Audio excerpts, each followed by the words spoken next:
Good morning, good afternoon, however you are joining us today. Thank you so much for taking part in this webinar to listen in on the efforts our students and our friends down at the University of Rio Grande Community College have been making to change their campus culture.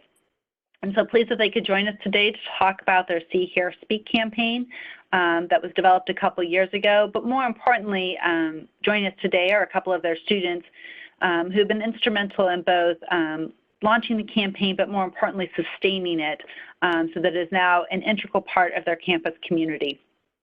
So without further ado, I will turn it over to Chris North, the Title IX coordinator at the University of Rio Grande Community College. Thanks again, guys, for doing this today. And thank you, Carrie, again, for allowing us to have this opportunity to talk to you about those things. And I'm so proud of our students and their efforts on campus to really change our campus culture through their efforts, through their student leadership and engagement. So we are going to talk about that, as well as our campaign, as you said. But a couple things I wanted to mention about Rio is the fact that we're a very small institution. We're located in the southeastern part of Ohio. In a very rural setting, so rural in fact that we are adjacent to the original Bob Evans farm, so that can tell you we're kind of out in the middle of the field.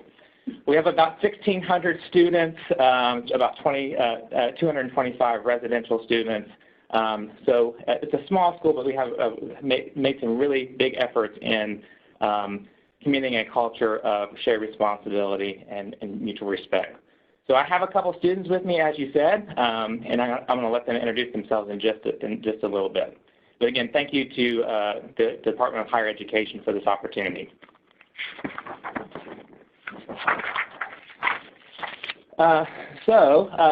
Based upon the objectives of the course, we're going to share, again, how students have worked to develop and expand a campaign on campus, and with particular attention on providing a sustainable model for involving students, tactics and steps to engage our students. And we're going to also share some ideas or insight on how our campus and how your campus can support your student organizations through this successful model. So throughout this presentation, we're going to focus on these things. First of all, we're going to have introduce ourselves. That'd be important. We're going to introduce the See, Hear, Speak campaign. This is, again, a campaign that through help with the Ohio Department of Education, we were able to implement about a year ago. We're going to talk about the importance of, actually for us, and I'm sure for other campuses, the formation of a student-led organization. In our case, it's a student advisory board. Talk about some of the programs that our students lead, the activities, events, things that we're involved in on campus. We're going to talk again about how important it is to continue this effort using students to lead these efforts on campus. And then finally, if we have some time permitting, I'm going to ask our students for some questions. And hopefully throughout the presentation, there'll be an opportunity for them to share as well. So first, to introduce us, again, I'm Chris Nurse. As with many small college campuses, wear many different hats. So I am actually the Director of Human Resources as my primary role. But I did, for about 3.5 years now, have led the efforts of Title IX on our campus. So I'm happy to have with me Kaylin Bell and Dan Robotham, who are members of our Student Advisory Board, and I'll let them introduce themselves at this time. Hi guys, like Chris said, my name is Kaylin Bell. I am a recent graduate from the University of Rio Grande, and I'm currently a graduate student.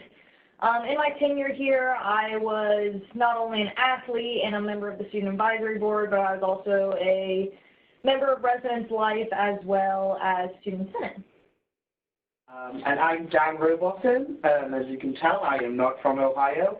I am a graduate student here at the University of Rio Grande, and I'm originally from Wales in the UK, and I'm a graduate assistant on the Welsh program here on campus, but I'm also a member of the housing staff and involved with many other things here on campus. Thank you. And I wanted from this slide, I did want to point out, you can see the stuffy administrator here versus the students.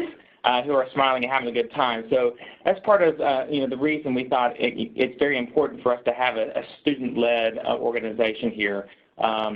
Students typically don't want to hear from administrators. They want to hear from their peers. So we're very, very fortunate. I'm very proud of what, again, of their efforts and their leadership. If we can go to the next slide. We're going to talk now about the See, Hear, Speak campaign. This really got things started for us. So the origination of this campaign came from a sexual violence awareness seminar back in 2017 that the department put on and provided a toolkit to develop a unique prevention campaign. So based upon the toolkit and things we learned from that seminar, we collaborated actually with other institutions besides ourselves, OU Southern, Shawnee State University, and Southern State Community College. We applied for a grant that was available through the department, specifically the Inspiring a Community of Shared Responsibility grant. And fortunately, we were a recipient of the grant and very appreciative for that. We received $65,000, which went a long way. Not only the money went a long way, but just the opportunity to meet with other campuses, campus leadership, other students, the collaboration and learning best practices on campuses was something that was invaluable.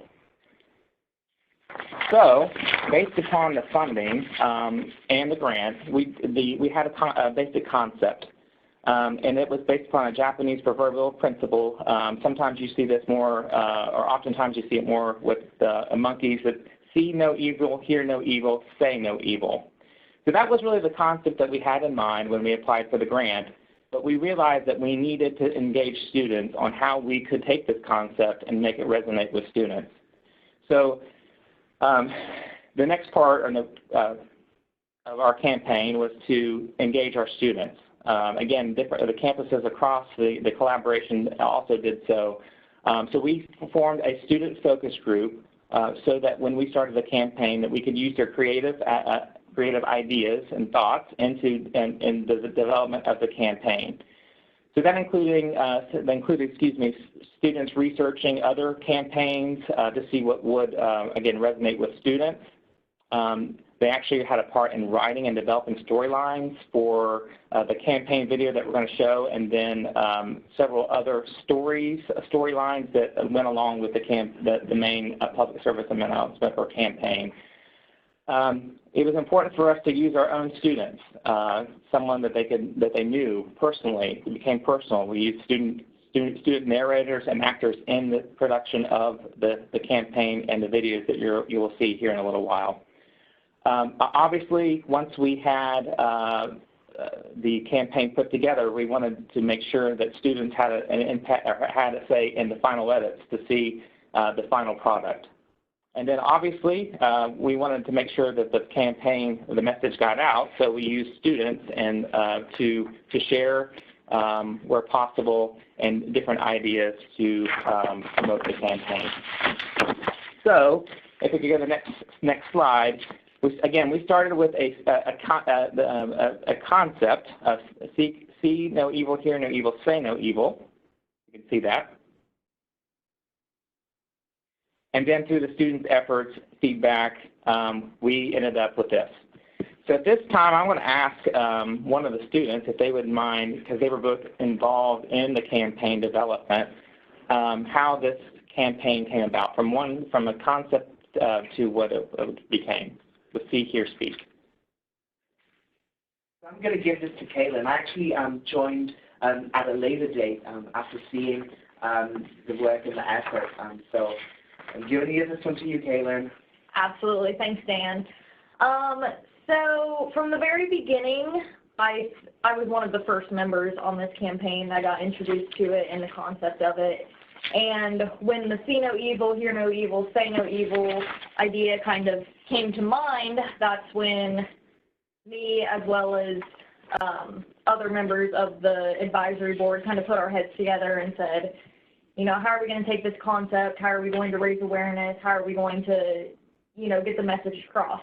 So if you look at our graphic here that we created, the see, hear, speak part, because it's kind of the concept of the bystander effect, it's kind of like, well, in the see, you see that her hands are over her eyes, but in color, or, you know, come to life, or like what you should really do is, you know, the part in color so you can see her eyes. Same with if you hear something, you need to speak, you know, if you see or hear something, you need to speak up about it. So that's kind of the inspiration on the graphics that we became. From those graphics, it just kind of expanded into, you know, how are we going to get the word out? What sessions can we hold? How else can we get this message across? So.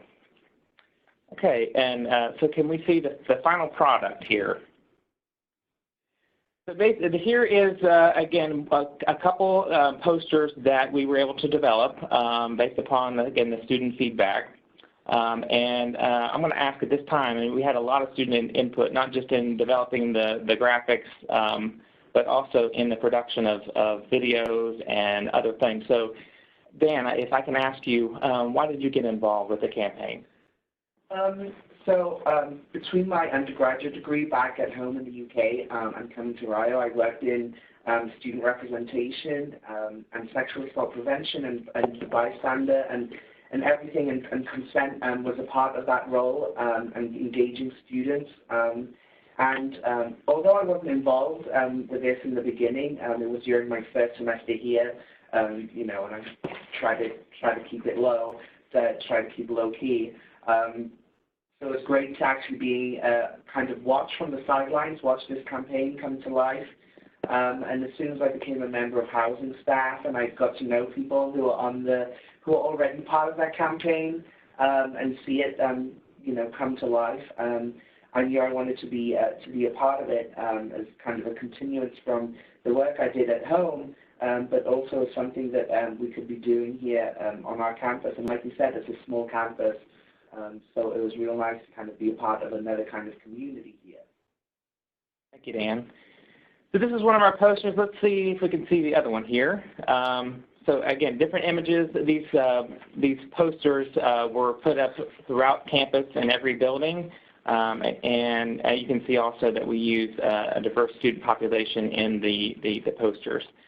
Not only did we have the visual, the print material, but we also produced a video, and if we can see results of that video, I think this was really the most impactful part of the campaign. He's passed out.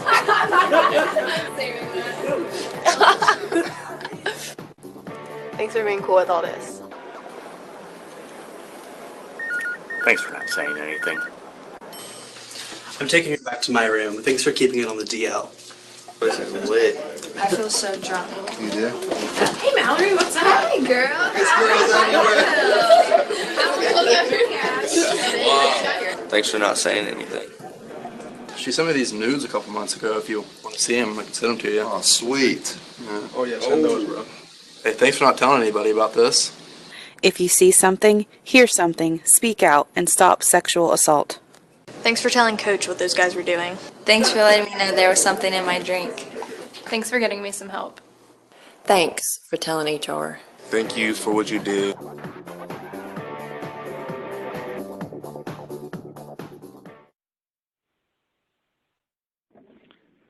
I think the video turned out very well.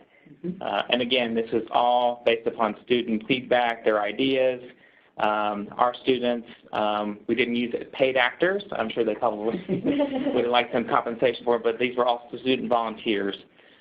So, Kaylin, I noticed that you were in the video. What was it like to be in the video? And I mean, as far as like marketing campaigns for this, it was a lot of fun to be a part of. I know that sexual assault prevention and Title IX and all that is a really sensitive topic, and not a lot of people want to talk about it.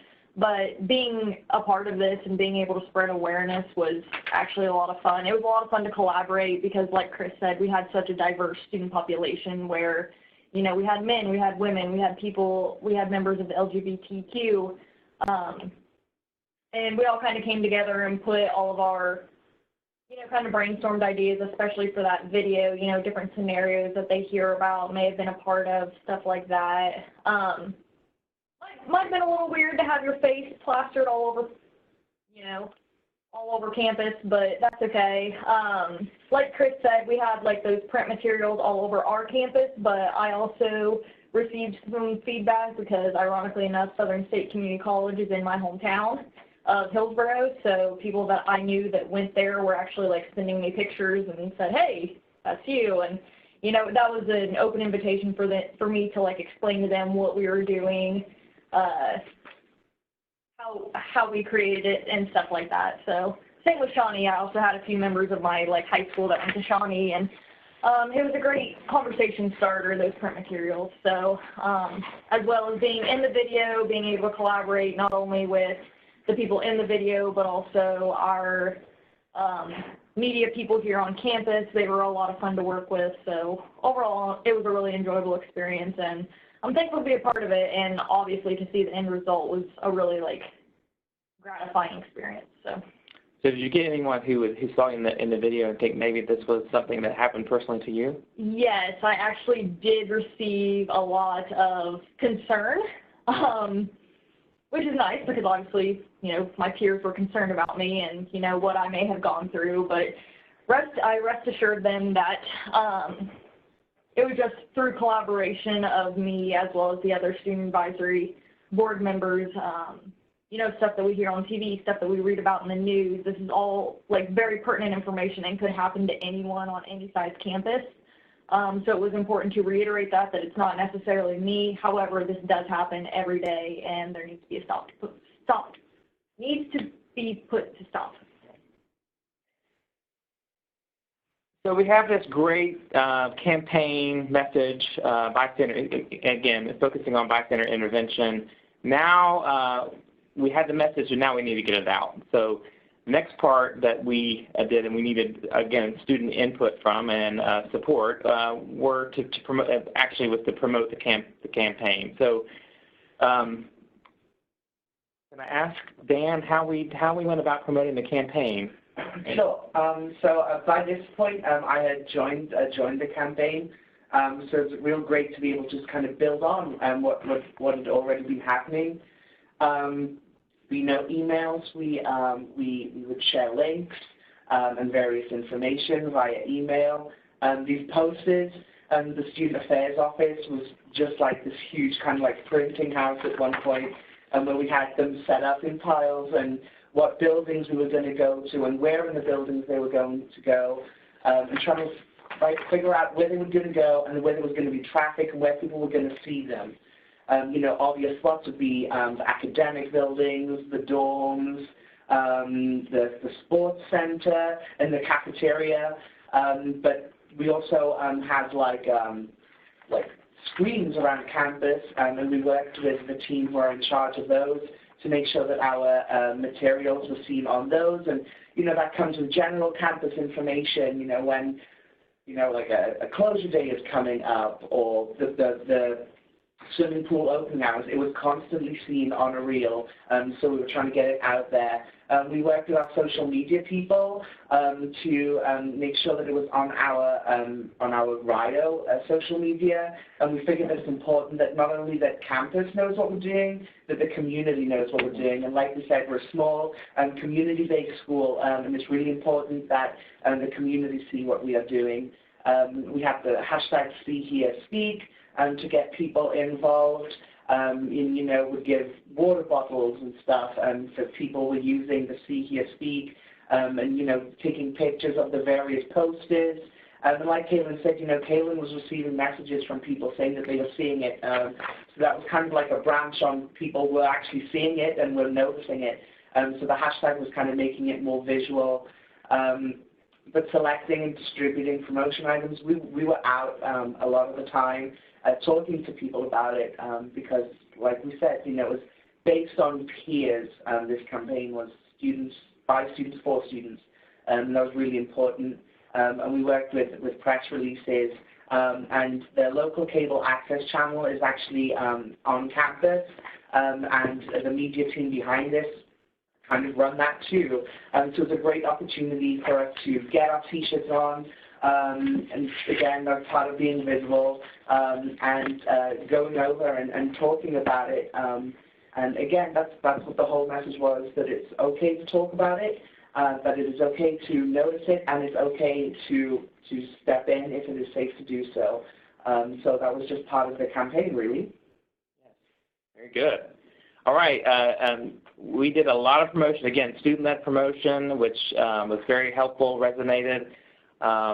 We could look at the next slide. We'll see some of the other things that, again, we had the T-shirts, as Dan said. We had the YouTube video. We had water bottles. There they are on TV. Students love free stuff, so we try to take advantage of that, especially with the T-shirts.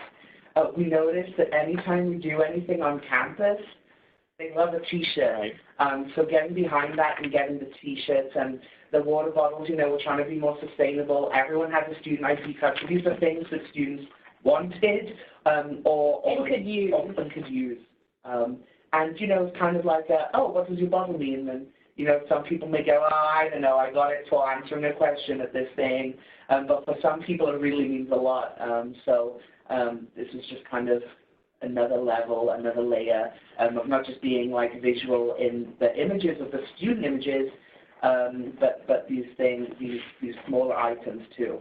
One of our main goals of this was to get people talking about not only the campaign, but sexual assault prevention in itself. So to have these sustainable items and having, you know, the See Here Speak hashtag and stuff like that on it, it was a great conversation starter. It was an excellent opportunity for people to educate themselves a little bit further. So whether it be on the back of their phone or whether it be a T-shirt that they're wearing, it was good for them to have the opportunity to really expand more or learn more about not only the See Here Speak campaign, but, you know, Title IX and the bystander effect and the concept of that in general. So I think we had, again, a great campaign message. We promoted it as much as we could. And let's see, did we have some success with it? And really, any campaign is as good as the results that we receive. So, and we can say from data-driven results is that we did have success here. So if we could look at the next slide, we'll show really, we're not just saying that it was a great campaign. By the data, it shows that based upon our climate surveys, that year over year after the campaign was released, that we did see a spike in our results. So that, I think, is the most important slide about the campaign, is that we saw students say that they were more confident in the institution in providing education and responding to sexual misconduct. We saw students increase their you know, they were participated in training or educational programs, so they were more informed. So this again is the slide that I point to say, did the campaign, was it successful? And it surely was. One of the more particular ones is that over 80% of our students said that they had received some prevention training in regard to sexual misconduct on campus, which is, if you look at comparison, I know the rest of the community colleges statewide are around 37%. So again, through this campaign, we're able to reach a lot of students about this effort. So very, very good, guys. Great campaign. I mean, from a student standpoint and a member of the advisory board, it's really great to be able to see these numbers because, you know, we spend a lot of time doing all this. And, you know, with volunteers, you know, it's kind of like a quick 30 minutes between classes sometimes. So seeing these results really mean a lot to us, but also proves how important it is that people are involved in this kind of stuff. Right. Right. I completely agree with Dan in that sense, because for someone like me, I was there from the very beginning, and at times I may have lost the understanding that we were going to collect data from this. Like, it was just me pouring, you know, my heart and my effort into this campaign, but to see the results and see that it actually, like, resonated with students and that there was, like, a positive impact, that's, like, a really That's like a really good feeling. So it's nice for the results to come to light and see that all of our hard work and effort did, went over well with the students. Well, certainly, we couldn't have done it without the students. And based upon the campaign, here's where we're going to switch gears a little bit because, again, we used, with the campaign, we had a student focus group. That was going to be, we thought maybe temporary just to help us with the campaign, but that really led to forming an official student advisory board, a more permanent presence on campus. So this is our student, some members of our student advisory board actually attending the Generation 9 state conference. And again, we're looking for students all the time. We're looking for, again, students across the campus. It's welcome to anyone who wants to get involved. We have a diverse group, commuters, resident students, student athletes, students who have been involved in the arts, certainly a diverse cultural population. And so we're very proud of, again, of this group. And besides, we'll take a look at the next slide, some of the things that we, since forming, of course, we had to come up with a mission statement. So we have a mission statement. I'll just read it. Supplementing RIO's ongoing efforts to prevent and respond to sex-based discrimination, harassment, and misconduct, this voluntary student organization strives to promote a safe, inclusive, and respectful campus culture by developing, leading, and/or evaluating proactive prevention campaigns, programs, and activities. So that's our mission statement, and these students are certainly doing those things.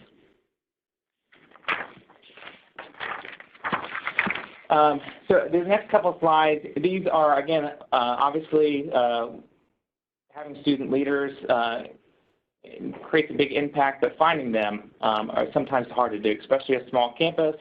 Students are very busy. A lot of our students have, jobs and families, and they're just trying to get through school. So we are very thankful for those who volunteer.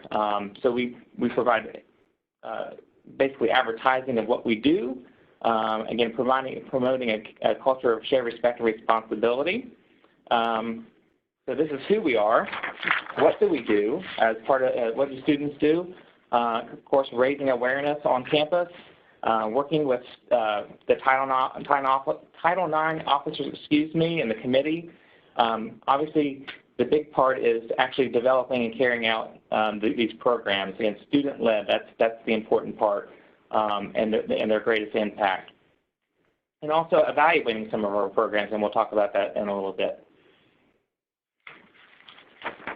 So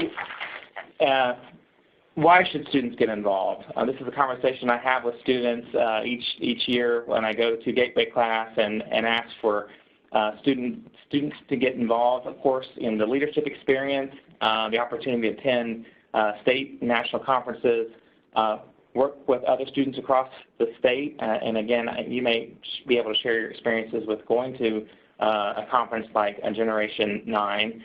Obviously, it's a resume builder, and really it tells students, it's a way you can make a big difference on campus, and again, we certainly have through our student engagement and leadership. So next, we're going to go ahead and start talking about, it started with the campaign, student involvement, but it led to many other things. So we're going to talk about some of the other activities. Some of them were connected to the campaign, but some of them were independent, and these are some of the other things that our students were involved with. So we'll talk. The next one we'll talk about is our soup and substance events. So could one of you talk about what the soup and substance of events were? And since you led them for the most part. Right. All right, so soup and substance, contrary to popular belief, we did not have soup every single time. However, we did a couple times. But it was, well, like the first bullet point states, it was a monthly lunch and learn event, usually a Tuesday afternoon around lunchtime. It was open to everyone on campus. We sent out the emails. We let everyone know that this was happening and when and where it was happening, but we provided lunch. And we also, and the substance component of this was we provided information about Title IX and We piggybacked off of our campaign. We showed videos. We held open discussions. It was a great time for collaboration. It was an opportunity for people to talk about things that they may not have been comfortable talking about in a setting not like that. So it gave everyone the opportunity to come and maybe voice their opinions or collaborate or answer any questions that they may have had. I'm not going to say that we ever had any true breakthroughs, but when it comes to those videos that we showed, I think that they were great discussions. I personally went through and created very open-ended discussion questions.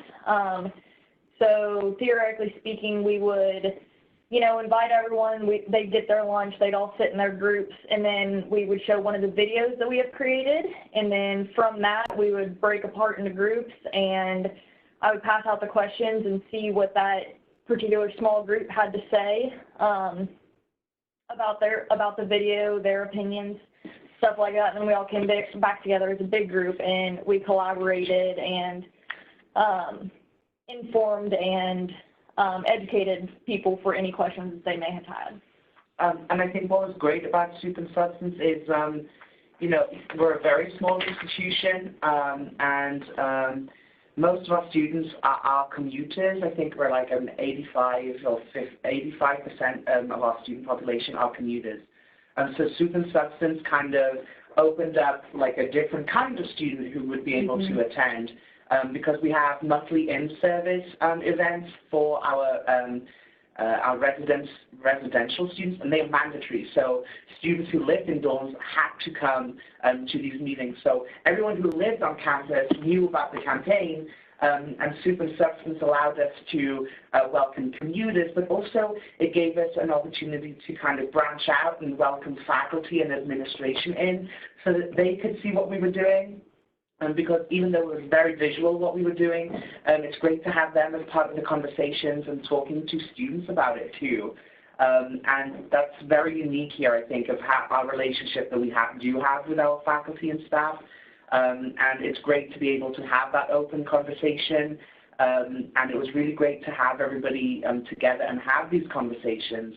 And because we were kind of targeting commuters at one point, we would try different times. We even tried breakfast at one point, I think.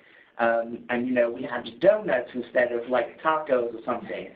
And that again meant that different students who could fit it into their schedule or were in between classes or were on campus a little earlier, they could come if they could make it to a lunchtime setting. So that was, I think, another strong point of our Soup and Substance. Giving away free food and T-shirts and things always brings students seems to be. So food and giveaways, instant. Yep, absolutely. So at the Soup and Substance events, we did show some videos. Again, these, as we can see the next slide, these videos were actually, again, written or developed by students, produced, they star our students.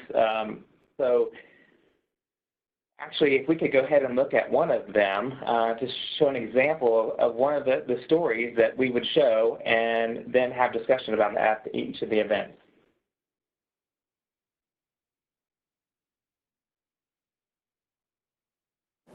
Guys aren't supposed to be the victims, right? That's why I told very few people what happened to me. It was 4 years ago, between me and my roommate. He was just really drunk one night and started hitting on me. And I didn't know what was going on. I was confused because I was nowhere near drunk. And he just kept trying to take my pants off. He tried to pin me down and was groping me. I was fighting to get out of it. No. It was a really, really bad struggle. I hit him as hard as I could, and I got out of it, and I just ran. After the incident, I couldn't tell anyone. There's no way, right? I mean, it just, no, I can't. I mean, no one will believe me, right? I started having panic attacks. I started thinking people were following me on my way home. My grades dropped. I couldn't think. I almost dropped out of school. And if I'm a guy and I'm handling it like this, how would I have handled it if I were a woman? I mean, I could have told more people, but I mean, I'm a guy, aren't I? We're supposed to handle things the manly way, and guys aren't supposed to be the victims.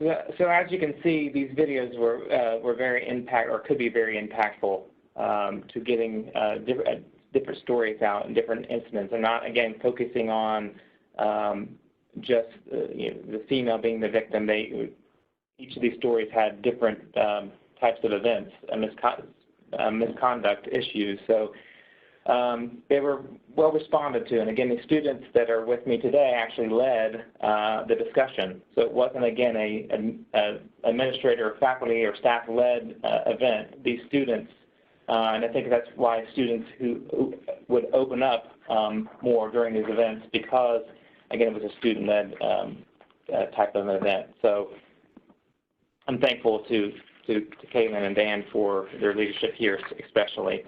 So these campaign videos resonated so much with our campus that, if we could next slide please, that our faculty actually, who a lot of times attended these events, said, hey, you have a great message here.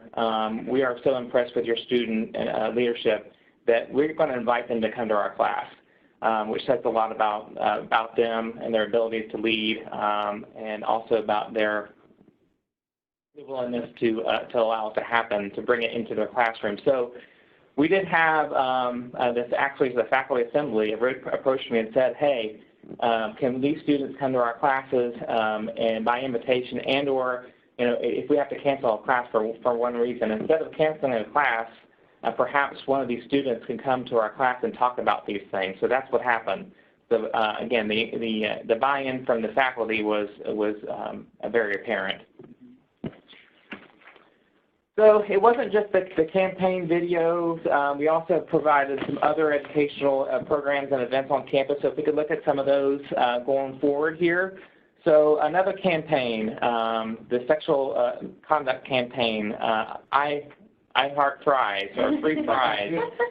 Can you talk about the campaign and what the campaign was all about? Absolutely.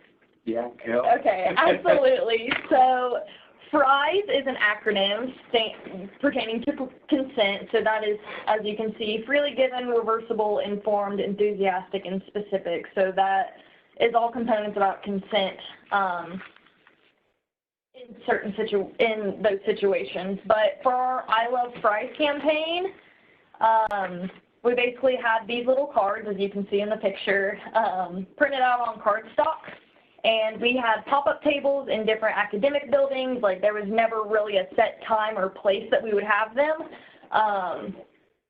We kind of used a factor of surprise, so we weren't, like, hitting the same people every single time that we did them. And these little pieces of cardstock represented a free fry coupon at our local university cafe. So all they had to do was present the coupon, and then they'd get some free fries. But in order to get one of these cards, all they had to do, like, we would personally approach these students, but when they would ask, what are you doing, why are you doing this, etc., we just told them, we explained that we were piggybacking off of our See Here Speak campaign, and all they had to do was tell us one thing that they knew about sexual assault prevention or the bystander effect or anything like that. And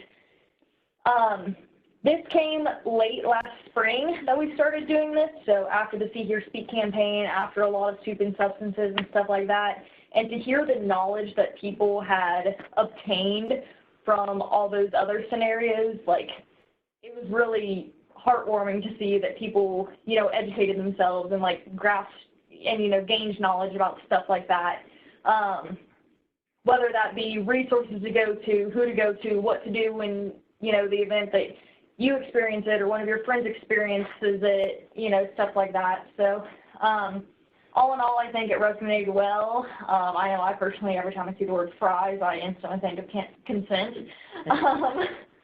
I know, weird, right? But that just goes to show you how much it resonates with you. But I know that, after the first couple fry events that we had, multiple people were coming up to me and asking, when we were going to have another one, because it was such an easy thing to obtain students' food, of course, free and food, right? It was such an easy thing for them to do, and all they had to do was express their knowledge and, demonstrate their knowledge about Title IX or the bystander effect. So, all in all, I think it went over really well. What do you think, Dan? I mean, it was the things that we had that had worked so far. Free food and students. It was our peers. We were there talking to our peers, people who live in our dorms, people who are athletes, and we go and watch their games. It was an opportunity to have a conversation and to kind of like, oh, how are you? Did a great game the other night. Would you like some free fries? And then, it was an open conversation and an opportunity for us to get out and give the message in a different way. So very, very successful, impactful, right? Yes, absolutely. From students. Anything in particular that stood out from students? Anything they said or shared? Like a lot of the times it would be things like see, hear, speak, or they would talk about the posters or the meetings. But the don't drink the tea, yes, that video had been shown a few times on campus, and that was something that came up. And it's an interesting video. But it was great to kind of have like a message that resonated, and the fact that someone went, oh, the tea, like if somebody doesn't want the tea, don't give them the tea. So that was, I think, a very common theme, like a very common answer that we. And I love that with the pop-up, the spontaneity of the event, right? Yeah. So you didn't know where you want to show up, so. And then students would get that free fry coupon, and then they'd walk down the hallway, and, that would start a conversation like, oh, hey, man, how'd you get those free fries? And it's like, oh, all you have to do is go to them, right. So. It's a creative way of getting the message out. Yes, definitely a domino effect. Yeah. And not everyone eats in the cafeteria either, so it's kind of giving people who, maybe would have gotten fries anyway, but they got them for free, so we've made their day there. All right, let's talk about the next one of the other campaigns that you or events that the students were heavily involved in. That's Take Back the Night. Do one of you want to talk about some of the activities and impact of that? Sure. I mean, we were a huge part of it, but we didn't do it alone. We had our Survivor Advocacy Outreach Program. We had one of their advocates based here on campus for the week, we held different events like pizza movie night. We turned to Campus Teal with all these posters, so we would just set up and people would make posters with messages, with images, something that was important to them. And in regards to this message, one of our alumni gave a great speech, and it was an alumni that's very active on campus. So I think that resonated big style on campus because, a lot of people are like, oh, yeah, we've seen them all the time, at events and different stuff. And we had a name-burning ceremony, and it wasn't just making it about that. It was making it, bringing other things like, we had s'mores too, and it was bringing different things in and bringing people together and bringing people out. And like we said, it's a small campus, so it's important that we try and do as much as we can to make sure that people are aware of how busy we are and all the stuff that's going on. And this was a really wonderful week on campus with the amount of people, with the amount of posters. If you could walk around academic buildings and the student center, and there were posters. We did turn Campus Teal. And again, there were T-shirts involved, free food, but it was led by students too. Great. Okay, we'll talk about a little about the, the evaluation, not just having the events, but how well they're resonating, our students responding. So obviously we use the advisory panel board to help us with those types of things. For example, and looking at our online, those mandatory trainings that everyone probably they don't like to take, but that we provide to our new students. We had students look at kind of like a focus group to see what kind of messages would be most appropriate for students or ones that would resonate with students. So we do things, we use the Student Advisory Board to help us not just provide the training, and obviously not all the training is conducted by students. Of course, we have a lot, the administration has a lot of events that we put on as well, but to evaluate those. And I think through the campus climate survey, that the evaluation of the programs seem to bear that students are responding to those. So if we can move on and talk about, obviously I would love to be able to keep Dan and Kaylin here forever. That is just not going to happen as much as we like it for that too. So how I guess the challenges for campuses are how to sustain this effort, right? Our advisory board has been anywhere from 5 to 12 members, and of course that fluctuates based upon those who are graduating, leaving, or don't have the time. So it's a continuous challenge for us to sustain this effort and keep it going forward. So we do that though through recruiting, obviously through any media that we can, posters, email, social media. To keep it alive, another good idea I found is to solicit nominations from faculty and staff and coaches. That's a good source of student leaders. Obviously attending some of the organizational meetings, for example, Student Senate, the Leadership Council, to the Student Athlete Leadership Council, obviously involving the Greek community and other clubs on campus to keep it going. So. And obviously peer referrals and encouragement from some of the other members. So if I can ask Dan and Kaylin, how would you encourage others to participate? I think my big thing with this kind of group is that to kind of reiterate that this is such a sensitive topic, and while it may be scary to talk about now, it happens all over, and we need to start gaining awareness, and we need to make sure that everyone is educated for in the case that something bad does happen. You get to be part of a community, you get to be a part of a diverse group.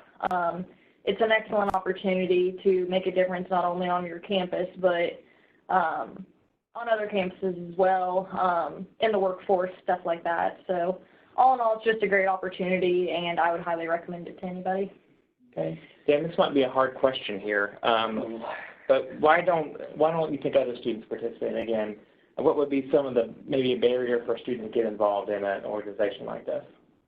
That's a tough one. I think barrier, it could be time in a lot of cases, People try and take a large workload each semester so that they can get done, because I think there's a huge pressure on students to get done and get out into the working world. So I think people are loading a lot more, but also,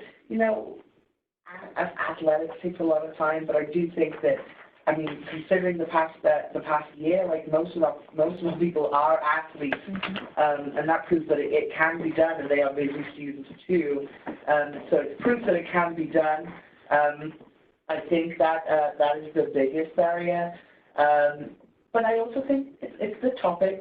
Sure. We are definitely for sure in the right direction, getting people comfortable enough to talk about it, and that is because of our engagement and the work. And I do think people would be more likely to participate now than they would have been maybe like a year and a half ago. So I think that's it. It's a difficult topic for people to feel comfortable to talk about as much as we do talk about it in the meetings, because obviously we talk about our own knowledge, we expand our own knowledge through the entire thing, We become familiar with the policy a bit more. So I think although it has its barriers, I do think it is a very valuable experience to be part of something. And I think it goes beyond the resume and the community. It's about being a good citizen of the world, you know, and being able to stand up and talk about it, something like this, and to step in if it's safe to do so. Well, I believe both of you have been tremendous role models, and again, I think the efforts and the increased participation from students certainly have impacted that, because again, they see you up there discussing that openly and talking about difficult conversations, and they see you and say, it's okay, you know, I can get involved. I do have a voice. It's very evident that if I want to get involved, I can. So we are I'm forever indebted to your leadership there, and believe it has made a difference. So maybe another question that maybe some of the campuses who are listening in may want to know is what advice would you give the other campuses about forming a student advisory board? Ooh. That's another tough one. I think do it is the biggest one. I think that doing it, even if you think you're not doing a great job, you probably are doing much better than you think. It is about getting a variety of people involved. It is about being present. It's not about being in people's face. It is about being present. If somebody doesn't want to talk to you about it, that is okay. But for sure, go for it. We've done it. We're a small place, and we have our challenges, and that we have managed to support not only just this one campaign. You know, we've managed to engage a lot of students. We've managed to improve the results and see success in it all. So I think to make sure that you and your campus see it as something valuable, and that the administration and the faculty are supportive of it too. I think that really helps by getting students engaged by having all the support of, you know, the grown-ups or the professionals. But you as a student, you have the power. You have your peers. You can get people involved. So for sure, go for it. I'm sure all the campuses are out there thinking, I wish we had a couple students just like you. So thank you again for participating today in the webinar. Carrie, the last part, if anyone, any final question, any kind of comments or anything else you want to share as we conclude this webinar? My final thing is, you know, speaking to all the campuses out there that might be listening, just to piggyback off Dan, yes, if you think you need, or I think that everyone needs a student advisory board, but if you're contemplating it, then absolutely 100% do it. And don't get discouraged. Like he said, if you're making a bigger impact than you think you are, I know that at times, you know, I only handed out one fries coupon, or I only talked to one student about a different See Hear Speak topic or anything like that, and I thought that I wasn't doing anything, but I was resonating with a lot more people. Maybe they weren't the people that were coming up and asking me questions or, you know, raising their hands in different capacities, but they were listening, and that's the big thing. Everyone was getting educated, everyone was getting more knowledgeable about the resources and the procedures and stuff like that, and you know, to see the results, it was a huge impact for me. It's really eye-opening for me to see that I made we as a group made a bigger difference than I anticipated, and like I said, that's a really heartwarming experience. So. And you certainly did, and we're appreciative of you, the other members of the board, and to the Ohio Department of Higher Education and Carrie Solar for their support. The campaign that you saw earlier is actually something that we are more than willing to share. So if you want to reach out to us about how to use the campaign, the images, the videos, those are certainly something that we would lend to other campuses, as well as any of the other things you saw here. Or just talk to us about how you can get your student advisory board off the ground and running. And again, it makes such a big difference, and it certainly has here at RIO. So Thank you for listening, and hope you have a great day, and be safe out there.